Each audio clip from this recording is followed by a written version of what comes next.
Hi hello friends, welcome to about film. നമ്മൾ സംസാരിക്കാൻ പോകുന്ന ഡിക്റ്റേറ്റീവ് ഉജ്ജ്വലൻ എന്ന് പറഞ്ഞ സിനിമയെക്കുറിച്ചാണ്. ഈ സിനിമ സംവിധാനം ചെയ്തിരിക്കുന്നത് രാഹുൽ ജി, ഇന്ദ്രനീൽ നീലകണ്ഠൻ എന്നിവരാണ്. രണ്ട് ഡയറക്ടേഴ്സാണ് ഈ സിനിമ സംവിധാനം ചെയ്തിരിക്കുന്നത്.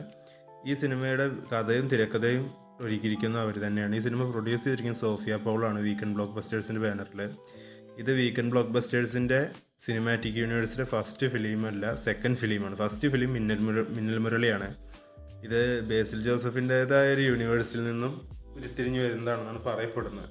അദ്ദേഹത്തിൻ്റെ ഗ്രാമം കുറുക്കമ്മൂല, അതുപോലെ ഈ കഥ നടക്കുന്നൊരു ഗ്രാമമുണ്ട്, ഈ ജാമ്പി നടക്കാൻ പോകുന്നൊരു ഗ്രാമമുണ്ട്.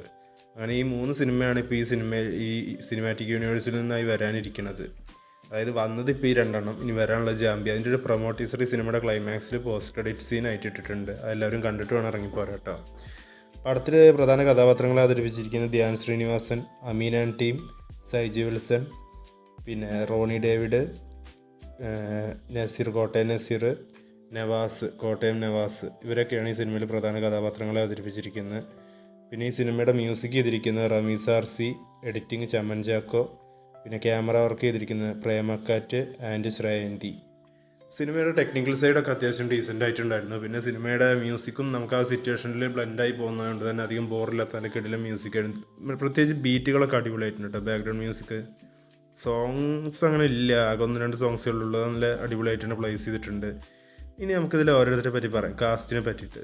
ഈ സിനിമയുടെ ഏറ്റവും വലിയൊരു പോസിറ്റീവ് എന്ന് എനിക്ക് പറയാനുള്ളത് ഇതിലെ കാസ്റ്റിംഗ് തന്നെയാണ്. കാരണം എന്താണെന്ന് വെച്ചാൽ ഇതിലെ ഈ ഡിക്റ്റേറ്റീവ് ഉജ്ജ്വലൻ മെയിൻ ക്യാരക്ടർ ചെയ്തിരിക്കുന്ന ധ്യാനാണെങ്കിലും ശരി, സെക്കൻഡ് ഹീറോ ആയിട്ട് വരിക്കുന്ന സൈജി വിൽസൺ ആണെങ്കിലും ശരി, ഇവരൊക്കെ പെർഫോമൻസ് അത്യാവശ്യം അടിപൊളിയായി തന്നെ വർക്കായിട്ടുണ്ട്. നാട്ടിലൊരു സൈക്കോ വരുന്നു, അത് കണ്ടുപിടിക്കാൻ നാട്ടിലൊരു ലോക്കൽ ഡിക്റ്റേറ്റീവായി ധ്യാൻ വരുന്നു. അത് കണ്ടെത്താൻ വരുന്ന ഒരു സ്പെഷ്യൽ ഇൻവെസ്റ്റിഗേഷൻ ഓഫീസറായിട്ട് സൈജി വിൽസൺ വരുന്നു. ഇവരുടെ ഒരു ക്ലാഷും കൂടെ ഈ കേസ് എങ്ങനെ കണ്ടുപിടിക്കുന്നു എന്നുള്ളതാണ് സിനിമയുടെ കഥ. ഇതിൽ പിന്നെ അമീൻ ആൻഡ് ടീം ഉണ്ട് കേട്ടോ. അവർ വേറെ ലെവലാണ്. അവർക്ക് നല്ല സപ്പോർട്ടായിരുന്നു തിയേറ്ററിൽ നിന്ന്. അതായത് ധ്യാനിനേക്കാളൊക്കെ കൂടുതൽ കയ്യടി മേടിച്ചിരിക്കുന്ന അവരുടെ ഇൻട്രോ ഒക്കെയാണ്. അവരെ കാണിക്കുമ്പോൾ എന്തായിരുന്നു ക്രൗഡിൻ്റെ ഒരു എനർജി. കാരണം അവർ അത്രയും നമ്മൾക്കിടയിലേക്ക് ഇറങ്ങി വന്നിരിക്കുന്നു എന്നുള്ളതാണ് അത് നമുക്ക് കാണിച്ചത്. സോഷ്യൽ മീഡിയയിലുള്ളവരെയൊക്കെ നമ്മൾ അത്രയും എൻജോയ് ചെയ്യുന്നുണ്ട് എന്നുള്ളത് തിയേറ്ററിൽ നിന്ന് അവരെ കാണിക്കുന്ന രംഗത്തിൽ നിന്ന് തന്നെ മനസ്സിലാക്കാം. അത്യാവശ്യം നല്ല ഡീസൻ്റായി തന്നെ സിനിമയിൽ അവരുടെ പെർഫോമൻസ് ഉണ്ട് കേട്ടോ. എല്ലാവരും ഈ സിനിമയിൽ അഭിനയിച്ച എല്ലാവരും അത്യാവശ്യം നല്ല പെർഫോമൻസ് ആയിരുന്നു. പിന്നെ ക്ലൈമാക്സിൽ സൈക്കോ റിവീലിങ്ങും കാര്യമൊക്കെ അത്യാവശ്യം ഡീസൻ്റായി ചെയ്തിട്ടുണ്ട്. ക്ലൈമാക്സിൽ 30 മിനിറ്റ് അത്യാവശ്യം എൻഗേജിങ് ആയി പോയിരുന്നു. അതുവരെ ഒരു ഓക്കേഷ് ആയിട്ടാണ് പോയിരുന്നെങ്കിൽ അതൊരു അത്യാവശ്യം എനിക്ക് വർക്കായി ക്ലൈമാക്സ്.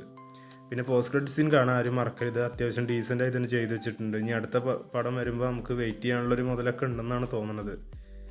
ഇനി മിന്നൽ മുരളി വരുമില്ല എന്നുള്ളതൊക്കെ നമുക്ക് കണ്ടറിയാം. സിനിമ എന്തായാലും അത്യാവശ്യം നന്നായിട്ടുണ്ട്. ഇതാണ് എൻ്റെ അഭിപ്രായം. നിങ്ങൾ ഇനി കണ്ടിട്ട് ഈ സിനിമയെക്കുറിച്ച് നിങ്ങളുടെ അഭിപ്രായം നമ്മുടെ കമൻറ്റ് ബോക്സിൽ ഒന്ന് പറയണം. പിന്നെ ചാനൽ സബ്സ്ക്രൈബ് ചെയ്യുന്ന കാര്യം ഒന്ന് പരിഗണിക്കുക. പിന്നെ ഈ സിനിമയിൽ ധ്യാനൊരു ഹിറ്റ് കിട്ടുമെന്നാണ് ഞാനും പ്രതീക്ഷിക്കുന്നത്. കാരണം എന്താ വെച്ചാൽ കുറേ കാലമായിട്ട് ഫ്ലോപ്പുകളായിരുന്നു പുള്ളിക്ക്. ഈ സിനിമയിൽ ഹിറ്റ് ആവുമെന്ന് തോന്നുന്നുണ്ട്. അത്യാവശ്യം നല്ലൊരു പടമാണ് കേട്ടോ. പോയി കണ്ടു നോക്കിയിട്ട് നിങ്ങളുടെ അഭിപ്രായം കമൻറ്റ് ചെയ്യൂ.